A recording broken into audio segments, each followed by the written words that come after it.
मागील 24 तासापासून रत्नागिरी जिल्ह्यातील अनेक भागामध्ये मुसळधार पाऊस पडत आहे।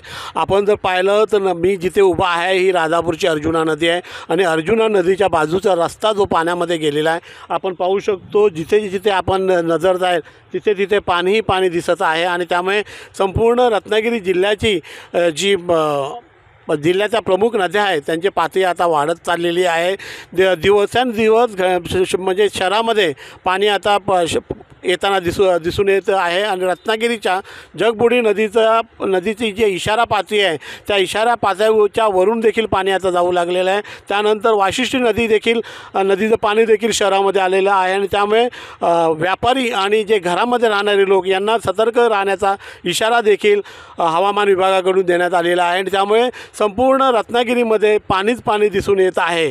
आणि आज आपण राजापूरमध्ये जर पाहिलं तर राजापूरमध्ये देखील हीच परिस्थिती आपल्याला दिसून येत आहे की जर समजा असाच पाऊस पडत राहिला तर राजापूरची बाजारपेठ देखील पाण्यामध्ये जाऊ शकते, असंच सध्या चित्र आपल्याला दिसून येत आहे। मुंबई तकसाठी मी गोकुळ कांबळे, रत्नागिरी, राजापूर।